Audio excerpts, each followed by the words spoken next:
Well, well, well. You know, I've come to the conclusion that there's a thing that's said in Christian circles that God has no regrets. I'm starting to think that as time is going on, the one thing that God is regretting is white women. And I think that today's episode, we actually have evidence for that. Because the first topic we'll be talking about today is the canceling of the Acolyte, which was created by a white woman. Then we'll be talking about Alyssa Mercante being a spurg on the internet, threatening to sue people. She's a white woman as well. And then we're going to be talking about a stupid not poll research thingamabob that we're going to just laugh at, that I'm pretty sure was shared by a white woman. Mm-hmm. Folks, for any ladies out there, if you suspect that you might be a white woman, the best thing to do is endeavor to not be a white woman, but rather to be a Caucasian female, because there is a difference. So with that said, let's go ahead and get started with our white woman insanity this week on the Grind. Frick.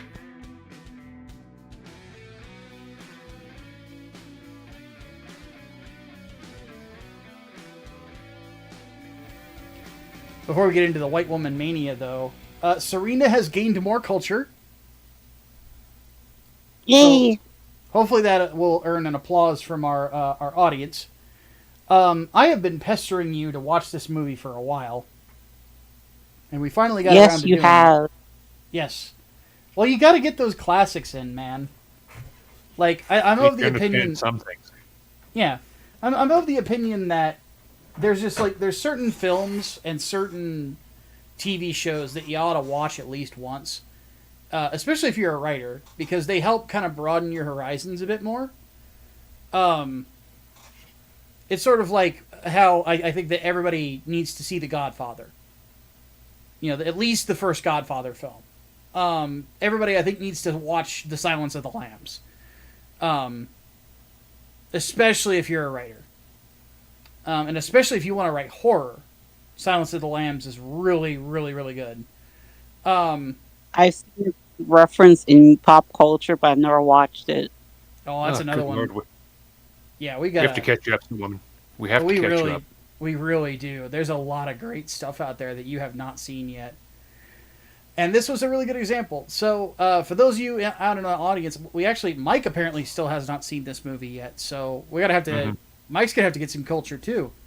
But, Serena's review for this week is 1997's Satoshi Kon classic, Perfect Blue.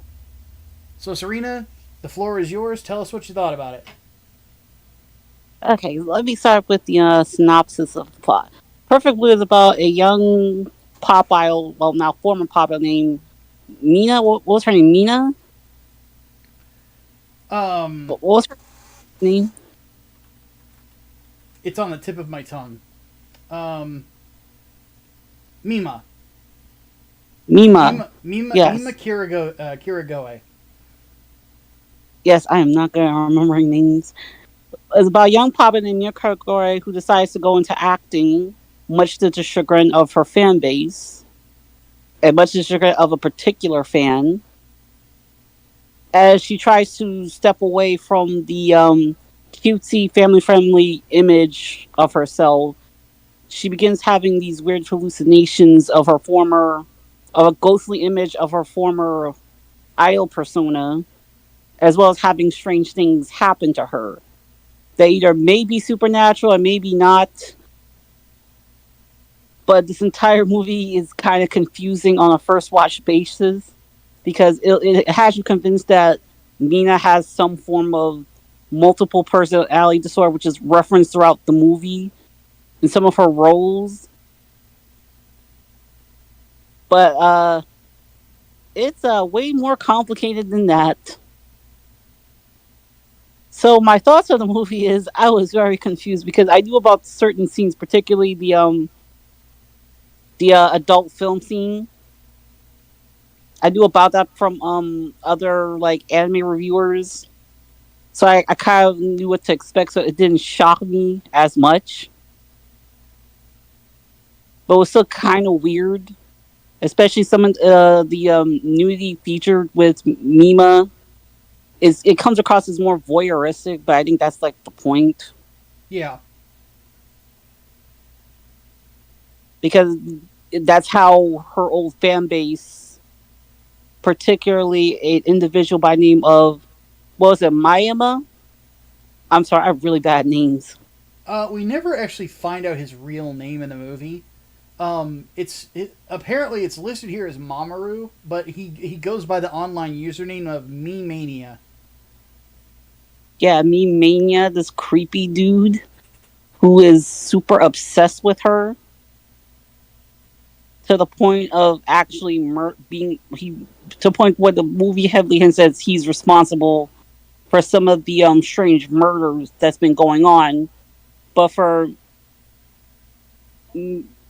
Mima's perspective, she thinks that she might be doing it because she's having these like very lucid dreams of this particular individual because she sees him everywhere. And he's also writing back to her in her the fan base website. Yeah, he keeps responding and someone else seems to be responding back to him on her behalf, which creeps her out even more. And slowly throughout the movie, she's just descending into madness because the movie the movie keeps it really vague up until the end whether it's actually her doing these murders or someone else. Spoiler alert: it's someone else. It's someone you never would have expected. The ending is super confusing because they kind of I won't have to spoil this. It's her manager. Her manager somehow goes insane, develops like a multiple personality disorder or dissociative identity disorder. I call it multiple personality because that's the name I know it by.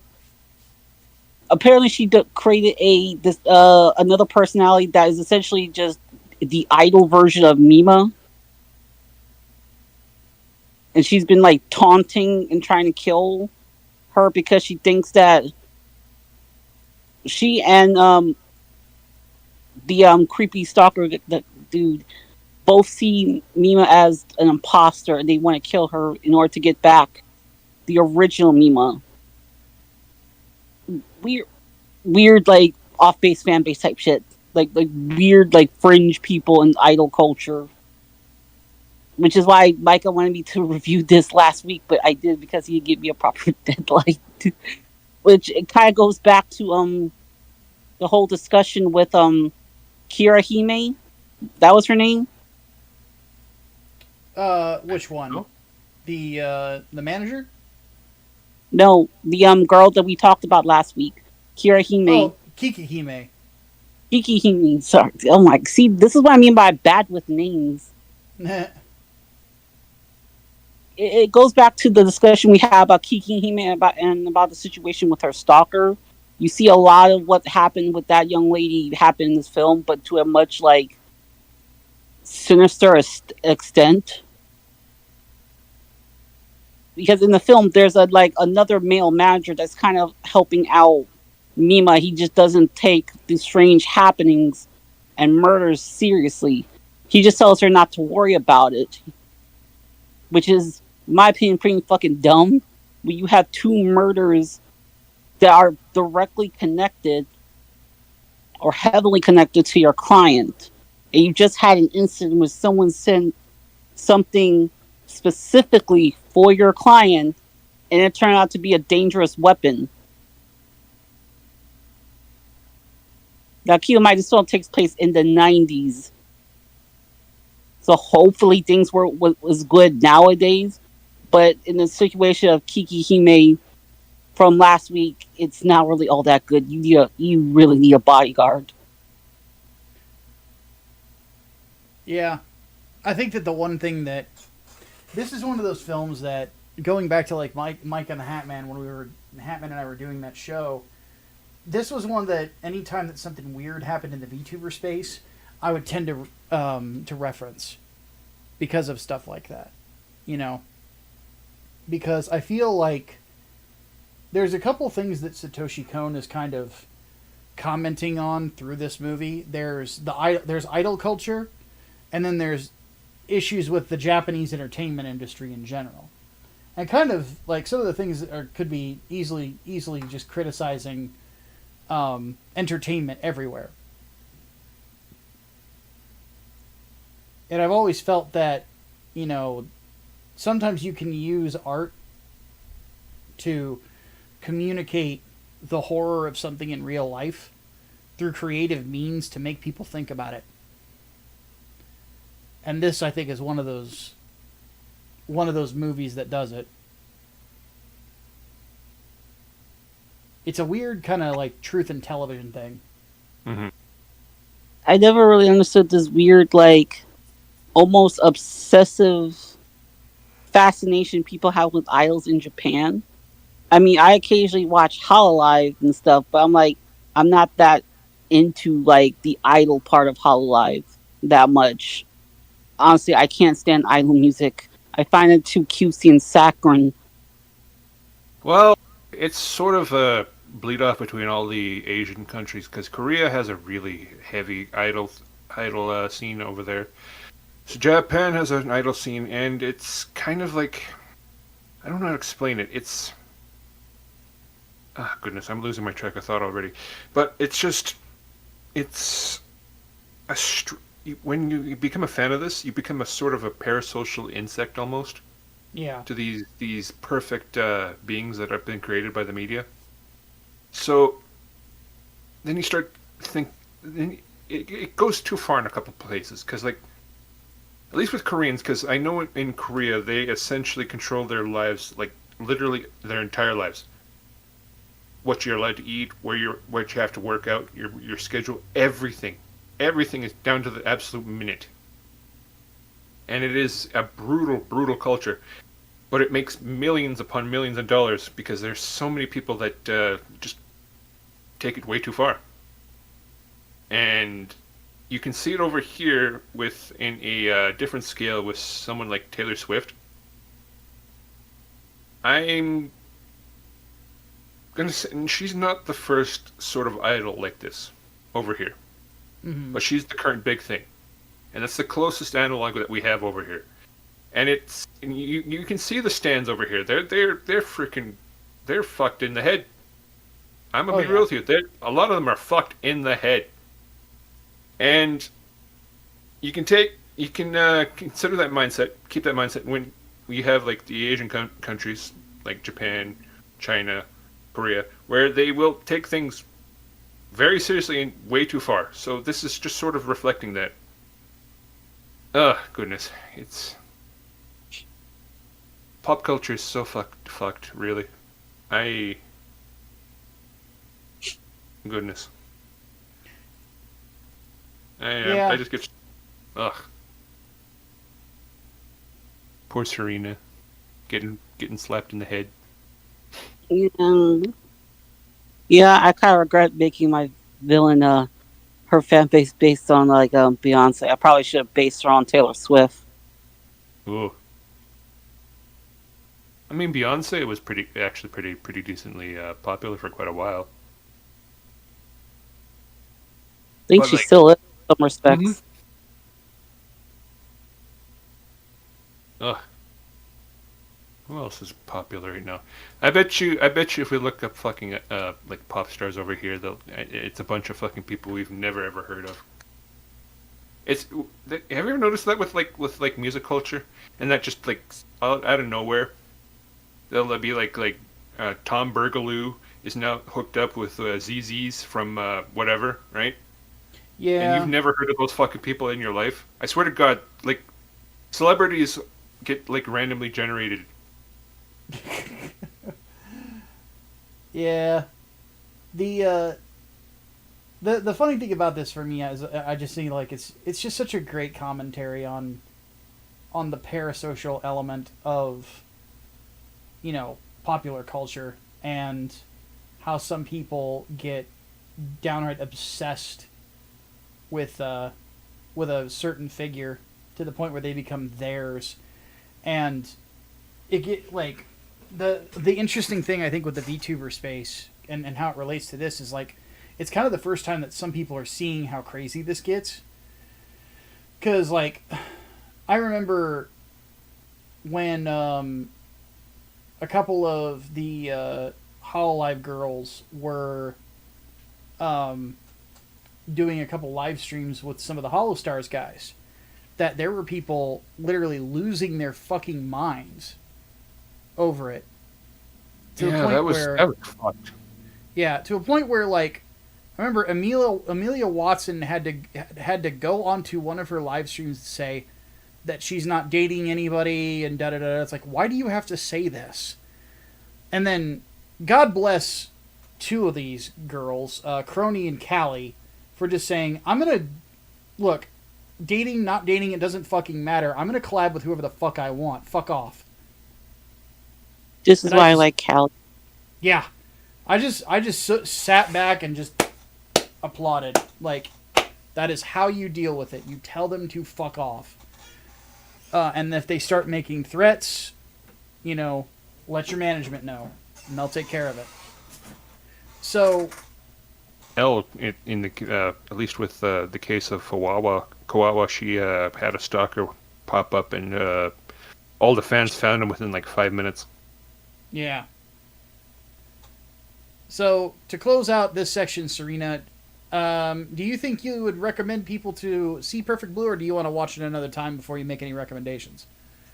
I want to watch a second through because I'm still a bit like confused because some of the plot points leading up to the twist reveal just it still didn't make any sense because I didn't see anything that would justify this individual being the antagonist, the killer,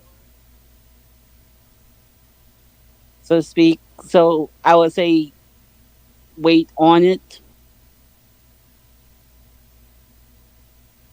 No, fair enough. Well, you definitely should watch it again, I think, at some point. It is... I'm of the opinion it's even better on a rewatch. But, let's go ahead and start with our weekly topics. So... Please.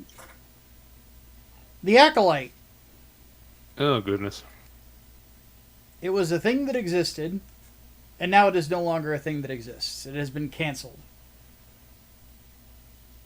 I think of all of the Star Wars things that Disney has done, I think that this is probably the most reviled that like anything that they've done since The Last Jedi. Which is kind of a fucking... has to be something of a achievement in and of itself. Ugh. Yeah, because The Last Jedi was so bad, it effectively turned complaining about Star Wars into a business. There are people that still are making their living off of complaining about Star Wars to this day. Which, by the way, I ain't shaming anybody. Get it while you live. Or get it how you live. But, you know, it's wild to me, like, how that movie effectively, like, pissed off so much of the fan base that, you know, it's sort of created its own movement in a lot of ways. And, you know, we wouldn't have certain YouTubers out there if that movie had never came out, you know? So, The Acolyte, we touched on it around the time that it came out, just because of like how poorly it was being reviewed on places like Rotten Tomatoes and stuff like that. To the point where now Rotten Tomatoes is no longer doing fan reviews. Like, you actually have to have like proof that you bought a ticket to a movie, but I don't know how that's going to work for like streaming shows, but it's like they're trying to cut the audience out of it. And it's like, there's no way you can disguise people's disdain for things like this. But the fact that they're doing it after The Acolyte gets canceled, I don't think it's a coincidence. Yeah, the So, verified system that they're putting up. Oh, yeah. It's wild to me because it wasn't good, you know? And I think that there was so much to it that just didn't really make a whole lot of sense. And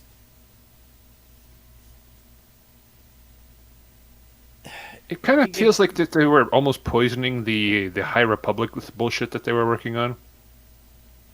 yeah, because I don't Yeah. think I've heard of anything from the High Republic that somebody would actually recommend. Like the let me think here. Because the first thing is it was like comics and novels. And then I remember the comics got panned because they were just like boring as shit. None of the characters were interesting. Just wasn't fun to read. Then was it Chuck Wendig who was writing the books? I don't remember.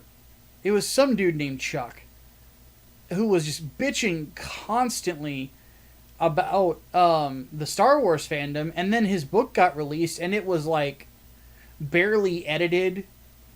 The characterization was terrible. It read like really bad fan fiction. Just it's like the dude obviously didn't have any business writing Star Wars. He just wasn't good at what he did. So I think to myself, like, this sort of thing like was doomed from the start. You know, like the person you're bringing in to direct this and to run the show is Harvey Weinstein's former assistant. You know, or as I like to call her, the casting couch scheduler. And so that's a negative already. The second thing about it is that the narrative around it that everybody's preaching has nothing to do with the quality of the story. It's all just whammon. Women, Women and women lesbians. yeah, women and lesbians. That's it. And it's sort of like, did you just say to yourself, we're just gonna play into what fucking Matt and Trey Parker mocked us for, with put a chick in it and make her gay? I feel like they're just doubling down on it because they just want to prove it wrong and be like, oh yeah, here we got our women who's now fake and gay, and now it's just, and then it just keeps like grinding all these various like IPs and stuff into the ground as a result, especially when it doesn't make any sense.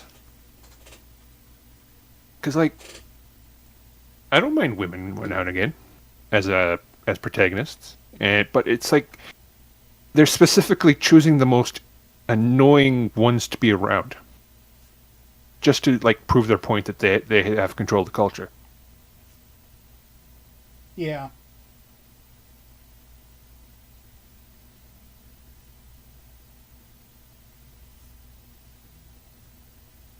And the thing about it is, um,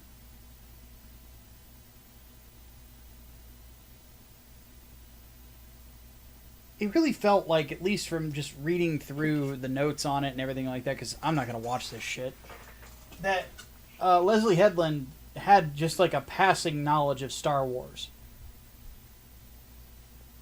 And that passing knowledge of Star Wars, it's like it just felt like you didn't properly do your research on it. And then on top of that, the star of the show made the mistake that it seems like far too many women that work for Disney these days make whenever it comes to handling criticism, is calling your audience, potential audience, racists.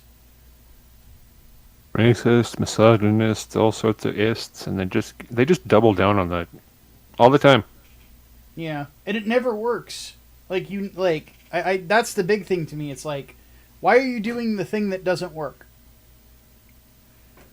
Because to be honest with you, I'm of the opinion that if you just ignore them and just let the show come out and see if it impresses people, then like people will respect you for that.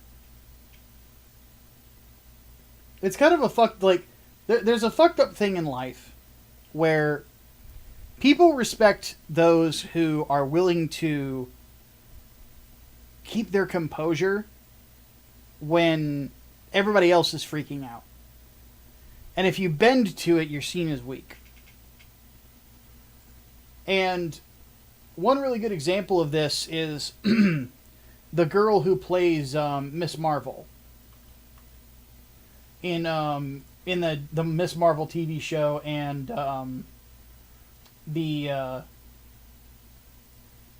and in the Marvels, Iman Vellani. Like what Iman Vellani said about the reaction to like the flop in the Marvels, she's like, well, I'm bummed about it because we worked really hard on the movie, but at the same time, it's just one of those things where it's unfortunate that it didn't perform as well as we would have liked, but at the same time, I'm happy that I did it. I'm happy that at least my family was happy with my work and they're proud of me, and at the end of the day, that the best you can do is just to do the best with what you're given. And so that's a really balanced, sane take on on a situation that's kind of rough. And it's just like people who do the opposite just always end up getting ridiculed for it. Seems like their prospects started drying up soon after as well.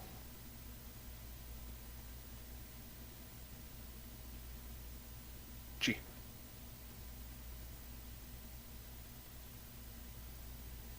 But it's this whole thing of like also trying to like really badly integrates shades of gray into Star Wars, especially with the Jedi, which is also very tough to do, and you have to tread carefully with it, because what is considered to be gray in Star Wars is not considered to like what you would consider gray in other situations. The context matters. Because the fact is that Jedi who do evil, fucked up shit turn to the dark side. That's basically it. That's what they do. But what is gray in Star Wars is something that's admittedly not quite as harsh. But it's a big deal for the Jedi because the Jedi are known for being as virtuous as they are. Like, and oddly enough, Revenge of the Sith does it better. Because with Anakin, what leads to him cutting off Mace Windu's arm is the fact that the Jedi way, when it comes to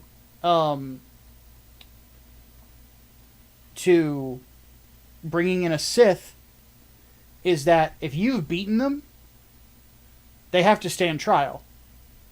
You don't kill them if you don't have to. But Windu was going to kill him anyway. So when he did, and to be honest, in that sort of a situation, you've got Windu there, you've got Anakin there. If Anakin draws his lightsaber on Palpatine, they got nothing to worry about. They're going to be able to cuff him and take him.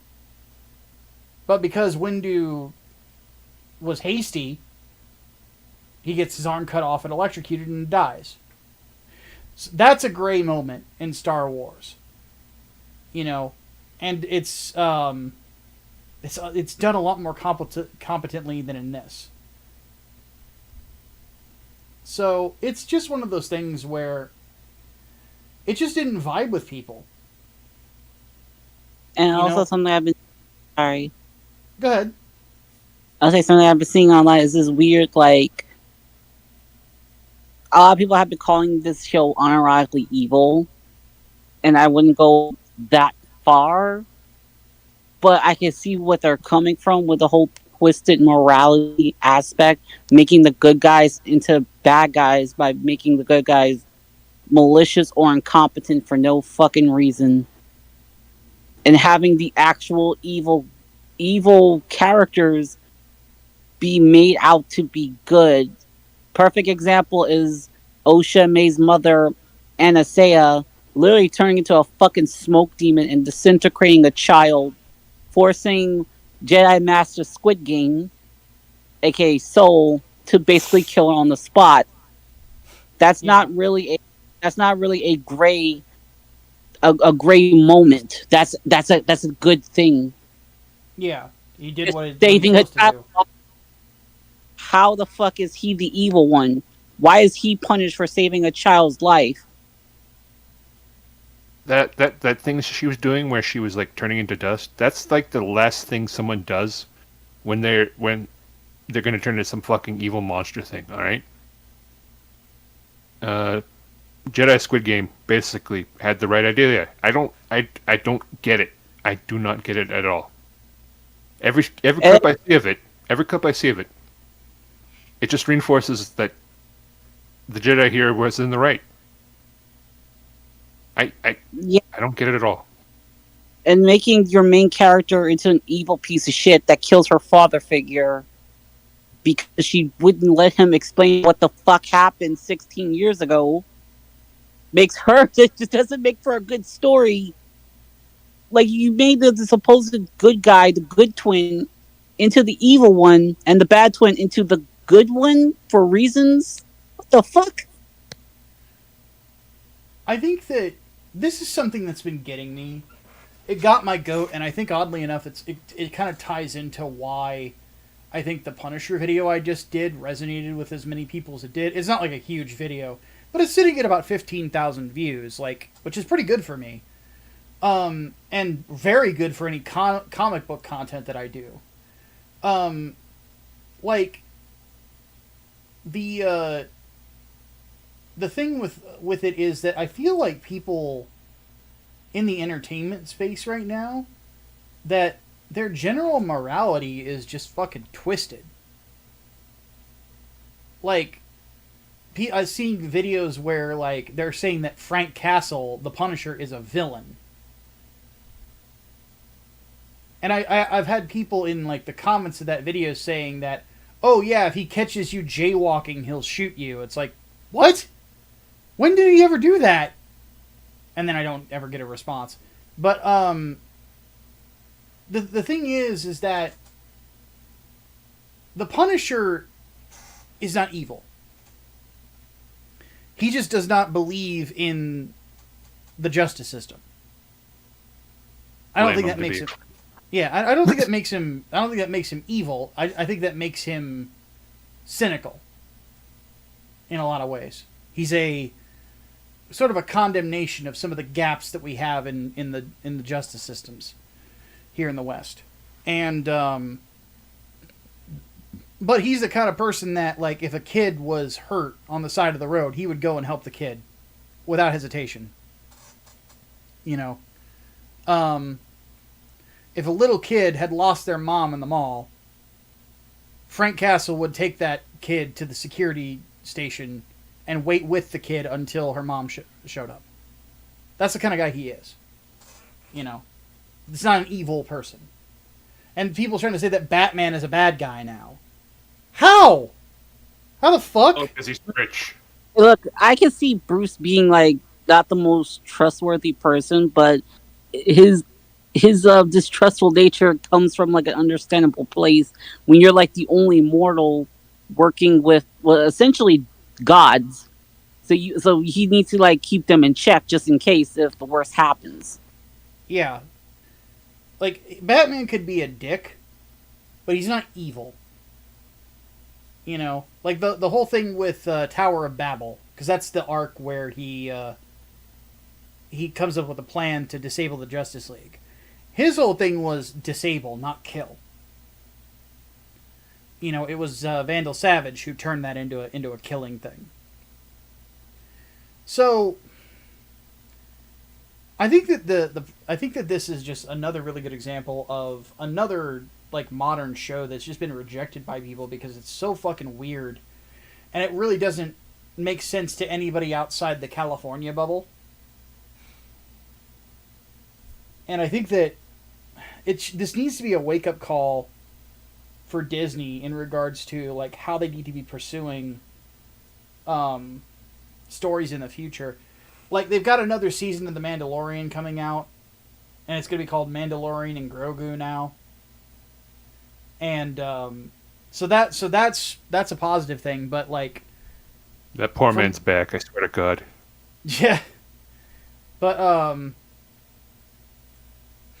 yeah, when it comes right down to it, like I really think that they really need to do kind of like an analysis of where they're sitting with Star Wars, and just please, for the love of God, stop trying to bring in these inexperienced directors to something that they really have no clue to do. Because I feel like this is the Eternals of Star Wars. Like the Acolyte is to the Star Wars what the Eternals is to the MCU. In a few years, nobody's going to want to even acknowledge that this fucking thing ever existed. Because it was so bad. Lord. I thought the most condemning thing about it was there was an article that said, from like a day ago, that said, the petition to renew the Acolyte for another season has hundreds of signatures. And I'm like, that's it? That's not good. It. Alright. Next topic. So, white women. Oh, God.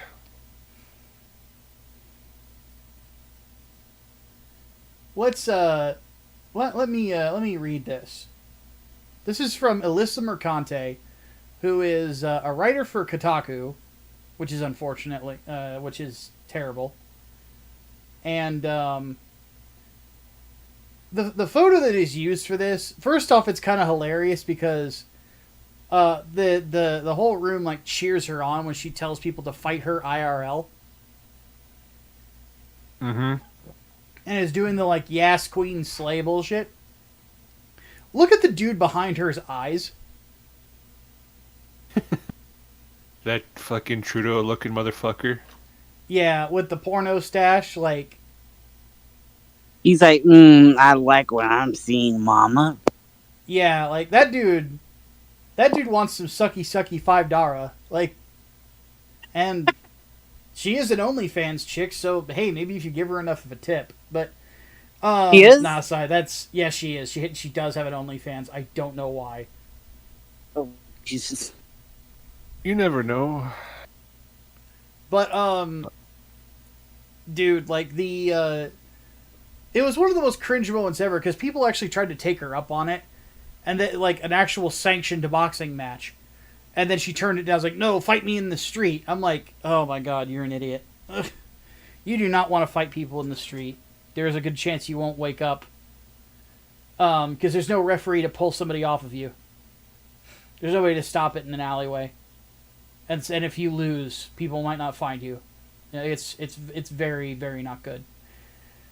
But, so she says here, on a couple of tweets, says, if you went into a bar and started ranting about soy boy cucks and Western gamer ideologies and woke mobs, you'd be laughed out of there. It's a shame these people don't go in public more. They'd learn immediately that they're fucking losers. I think it depends on where the bar is. Like, bars, generally speaking, yeah, if you're talking about video games, most people aren't going to... Like, normies are going to be like, whatever. But, if you're in, like, somewhere in flyover country, people don't like woke shit. That, like, there at all. Sick of it. Yeah. So, if somebody's complaining about woke shit in a bar, I could see it here in Illinois. Same thing with woke mobs. You know, it's something that I would expect like a couple of 40-year-old guys with Trump hats to be talking about. You know? Which, again, I'm in Illinois. Specifically Central Illinois. So it wouldn't surprise me.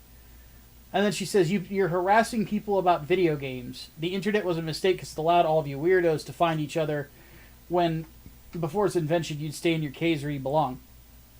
So, here's the silliness of this statement. First off, who was it who started going into Discord servers during the whole Sweet Baby thing and asking for people's real names?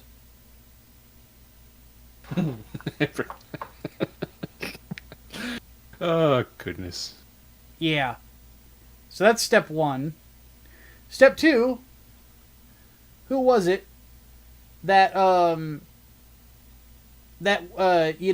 again, went on, was at some panel and said you wanted to fight people in real life?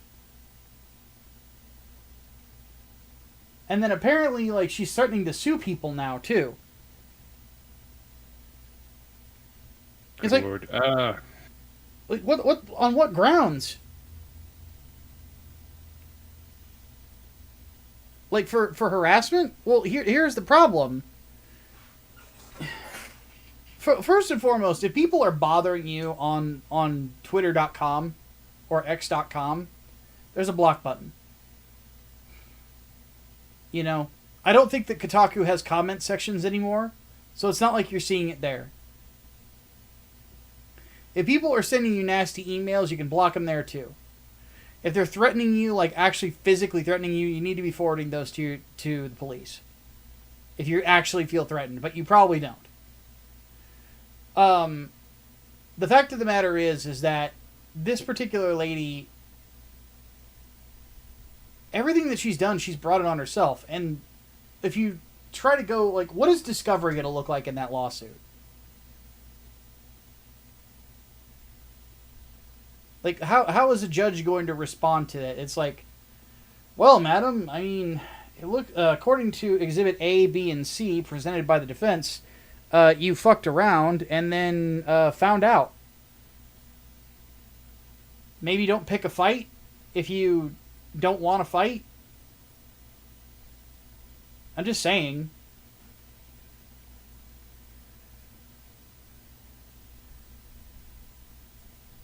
I mean, I genuinely don't know what she's expecting to.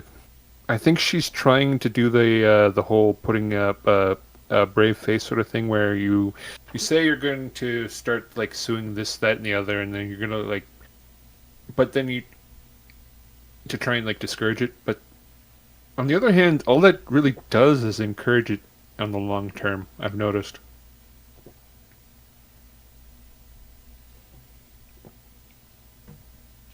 I'm of the opinion that if you don't want for there to be any discussion on something, if you don't want there to be any debate on something, or you don't want to be mocked for a bad idea, don't put it out into the public. It's that simple. Just keep it to yourself. People can't help themselves. Yeah, I think that this lady is addicted to social media. Like, it's a problem that I see with a lot of journalists. They are fucking addicted to social media. Will not put down the Twitter machine. I will say that I am so happy that I spend so little time on Twitter these days. And it has made my life so much better. I keep Twitter for fun stuff, or to like let people know what's going on with me, so that it's like I'm easy to find.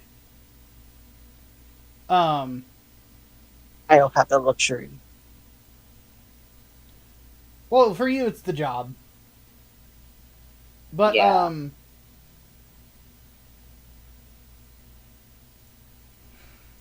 It's one of those things where it's like, I really feel like a lot of game journalists in general just need to get their shit together. Like, another thing that actually happened was, you remember the writer from IGN who badly translated that thing from the Black Myth Wukong dev? Vaguely, yes. Yeah, I remember that. She apparently lost her fucking mind on Twitter about Black Myth Wukong, being as successful as it supposedly is. It's hard to tell how successfully it actually is because this is a Chinese game we're talking about. Mm-hmm. Funny story about that. Apparently, people who were given early release keys we're told that during the course of your streams, if they're given a key, is that you can't criticize the Chinese government. Oh, really? and and I shit you not, the number one watched Black Myth Wukong stream was a guy who fired the game up, left it sitting there, and just had the words Tiananmen Square in the center of the fucking screen, as big as he can get them. I saw that. I was just like, oh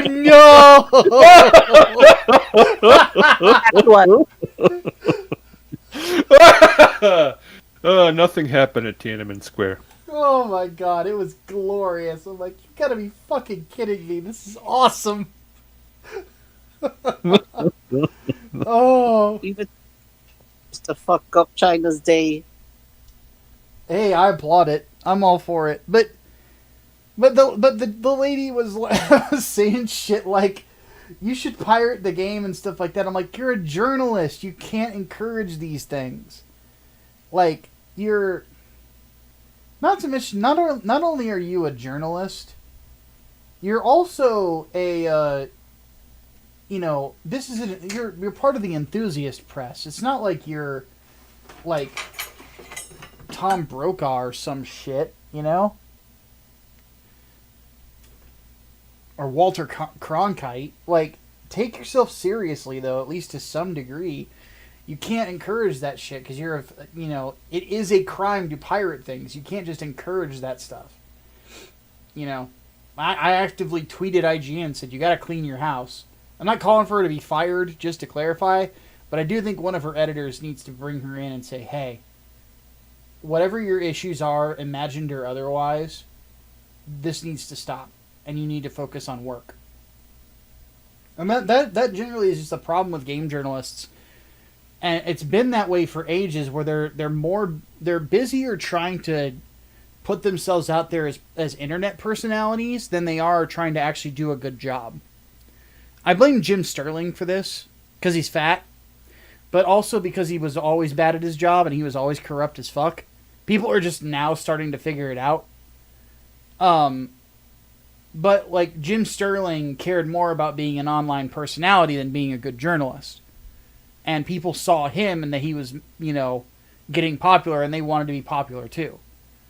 Whereas it's like, it's so much easier to just be really good at your job and have a fun personality than it is to be, chasing some bullshit and trying to, pick fights with people online. It's just fucking stupid. Just focus on your job. Stop being a white woman.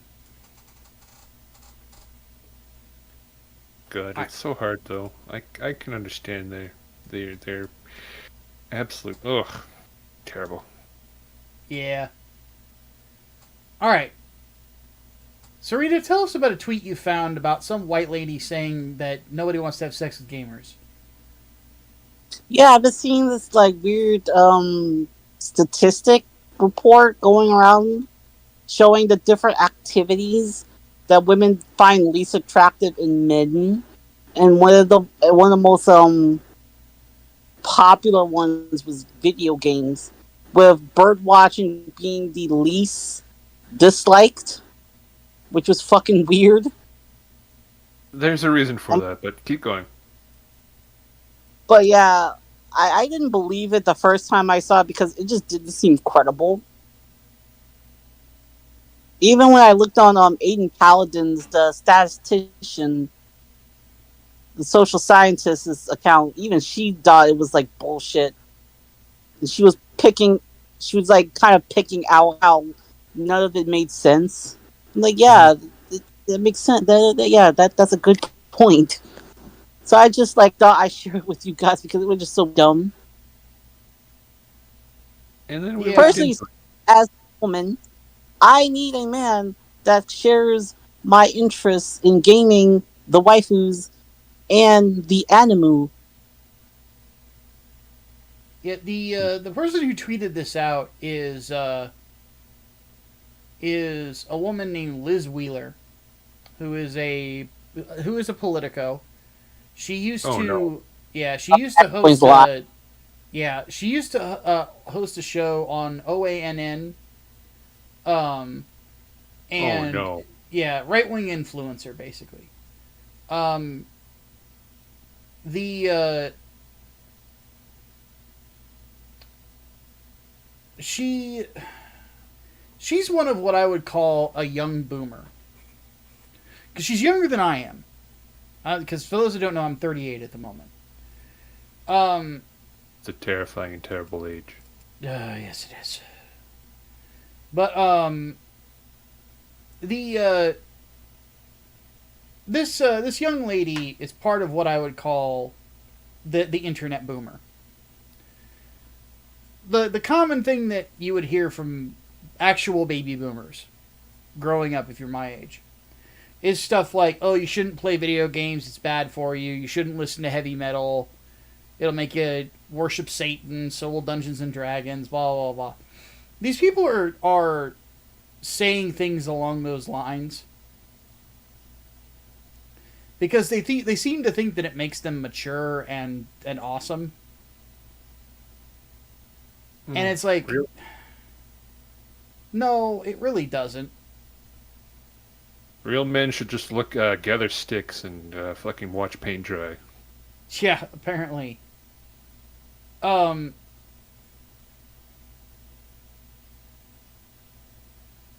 because it said here that apparently playing video games is less attractive than collecting figurines, magic tricks, online trolling, gambling. I don't buy that for an instant. I know a lot of women who hate men who gamble. Building model trains, taxidermy, comic book collecting, which that's bullshit. Mm-hmm. I'm gonna be honest, and I say this as a comic book nerd too. Um, the one time that I've gotten weird looks from women that I have been in bed with has been the fact that I'm a comic book writer. And then bird watching. I'm gonna be honest, like I don't know if all of these like some of these. I'm sorry, if a man is doing magic tricks during your first date, I have and not the kind of magic tricks that Randy Pitchford's into, but if he's doing magic tricks, I doubt that the lady across from him is sliding off her fucking chair. Okay, I have a very hard time buying that.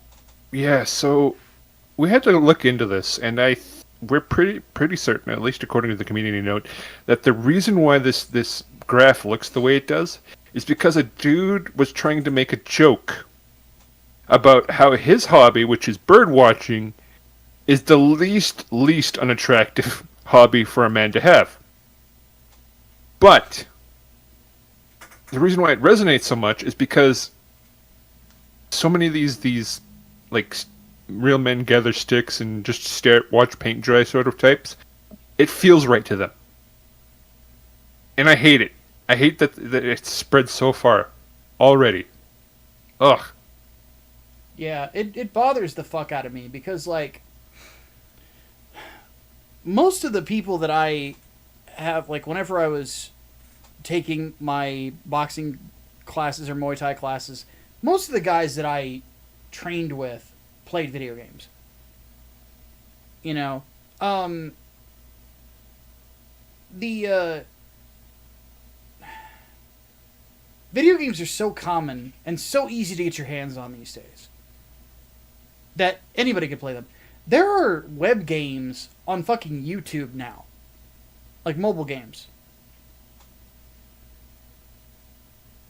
Like it's wild to me that you would actually think this.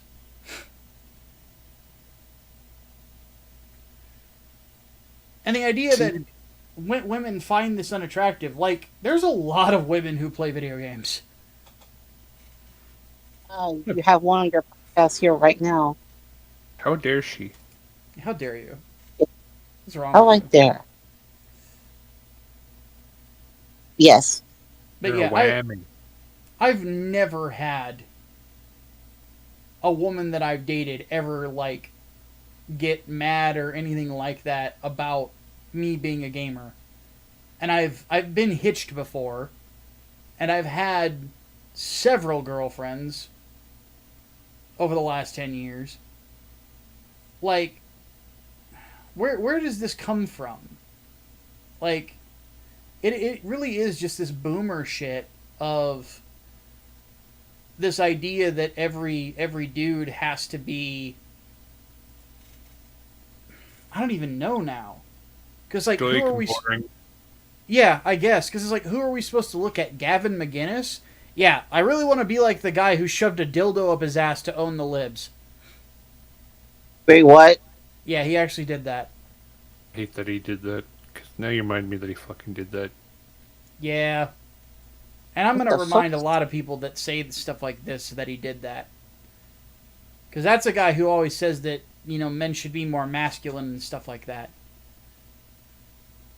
I just think to myself, it's like, I know war veterans who play video games. I know martial artists that play video games. Like, I know, like, plenty of people that do that and read comic books and watch nerdy shit. That's not what makes you a man. And if you think that's what makes you a man, don't be surprised when you marry that guy and he beats you. Because, like, people that act like that are the most insecure fucking weirdos I've ever met in my life. Genuinely, Ugh. it's off-putting. It really is. Like, because those kind of people don't know how to have fun. Or having fun to them is, getting drunk and playing grab ass while admiring everybody, the truck nuts on everybody's pickups.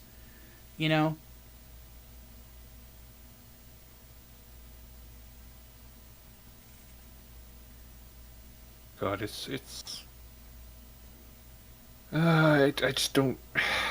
I don't even know where to begin, unfortunately. Because, like, insecurity is just the start of it. Because, like you don't want to like offend anybody. It's almost like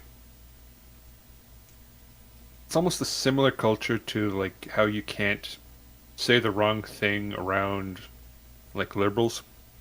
Mm-hmm. As soon as you say the wrong thing, like you like the wrong team or like that or another, you just get suddenly ostracized. Yeah. Or you mentioned you don't like the current sports ball that people are talking about. You just get kind of just cut out or cut around. It's unfortunately it's a mirror of that leftist sort of bullshit. And I don't care for it. I can't. Yeah. I agree. That's sort of like been my issue with some of these conservative content creators. I at some point, if admittedly I was a bigger name than I am, I would absolutely love to challenge one of the guys who like spouts this bullshit. It's like, all right, if you think you're tougher, here's here's the boxing gym I go to on the regular. 3 rounds of sparring. If let's see if you can keep up with a guy who plays video games. And the reason I say that, I'm not trying to be a tough guy. It's just one of those things where it's like you don't know what really makes someone tough. You don't really know what actually makes someone masculine, things along those lines. And by attempting to do things like this to poison the well, you just come across as a jerk. And if you're a politico, like this lady is, suddenly I don't want to vote for your guy. Suddenly, if your guy is the reason you believe what you believe, suddenly I don't want to be anywhere near you anymore. Because you're basically telling me that this is what your party believes. Well, why would I want to be a part of it if you're going to be a prick?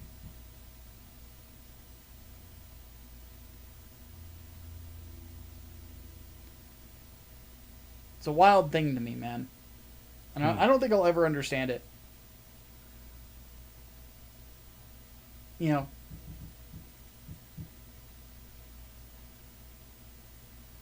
All right. Well, I think that's all we got for this week. Oh, good lord.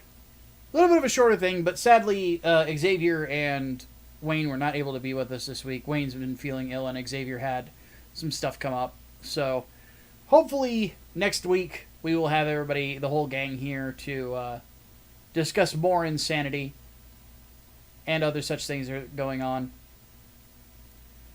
But the big thing is, folks, just remember something as we take off. Never, ever, ever be a white woman. Because they are the worst. So with that said, does anybody have any final words before I close this out?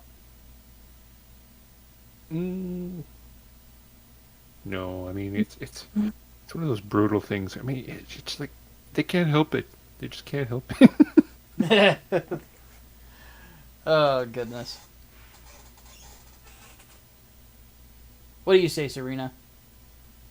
I don't have much to contribute. I said what I need to say. Well, folks, on that note then, for Serena and Mike, my name is Micah Curtis, President CEO of Grindstone Arts. Thank you so much for listening, and we'll see you next week on the Grind. Frick.